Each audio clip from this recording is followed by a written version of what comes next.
السلام علیکم ناظرین، آپ نے دیکھا ہوگا کہ فلسطین سے ایک خاص قسم کا رومال جو ہے منسوب ہے. جتنے بھی آپ فلسطینی لوگ دیکھتے ہیں ان کو دیکھا ہوگا کہ انہوں نے ایک خاص انداز کا رومال، ایک خاص ڈیزائن کا رومال ہمیشہ اوڑھا ہوا ہوتا ہے.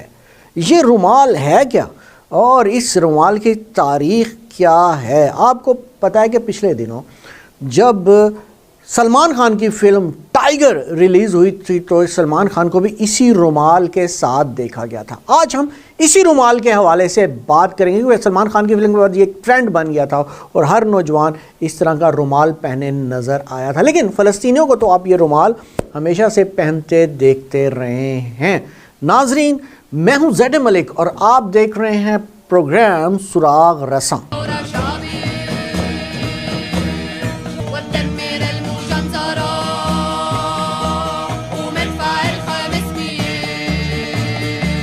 ناظرین، بات ہم کر رہے تھے رومال کی، تو فلسطین کے حق میں ہونے والے مظاہروں میں شریک افراد چاہے وہ عرب ہوں یا نہ ہوں، ان کو روایتی اس رومال کو جس کا نام ہے کوفیہ پہنے ہوئے دیکھا گیا. کسی نے اسے سر پر اوڑھا تو کسی نے گردن میں کوفیہ ڈال کر فلسطین کی حمایت کا اظہار کیا. کوفیہ کو نظر انداز کرنا مشکل ہے.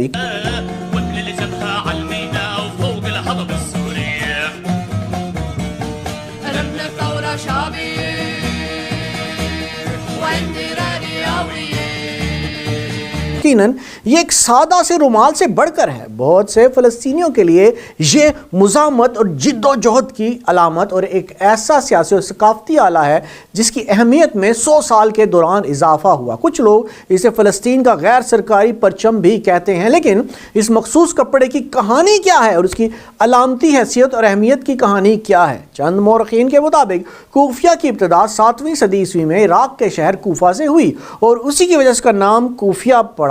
ایک اور وضاحت کے مطابق کوفیہ اسلام سے پہلے ہی وجود رکھتا تھا.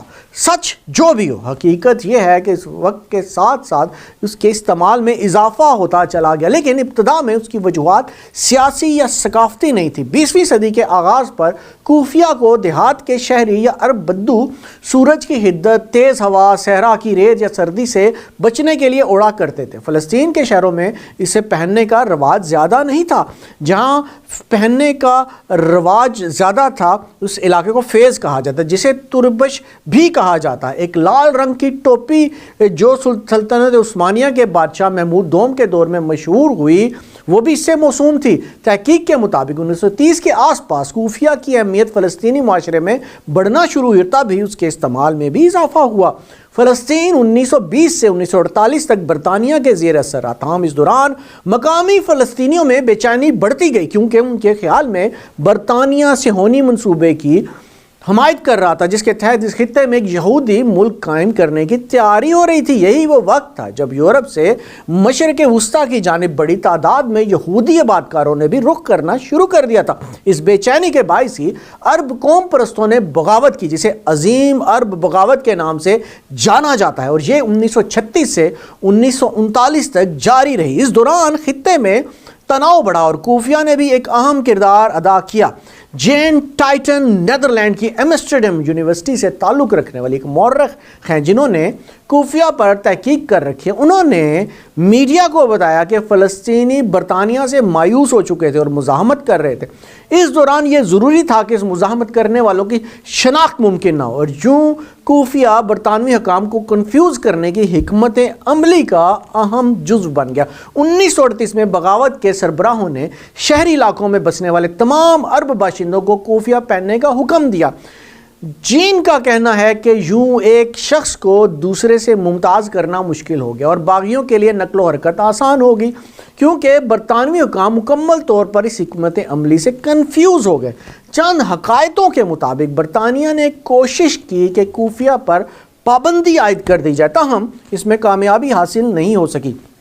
اینو لنگالا نے کوفیہ کی معاشرتی اور سیاسی تاریخ پر کتاب لکھی ہے. ان کا کہنا ہے کہ کوفیہ ایک مؤثر عسکری حکمت عملی کا حصہ تھا، لیکن یہ ایک متحدہ مزاحمتی تحریک کی علامت بھی بن گیا۔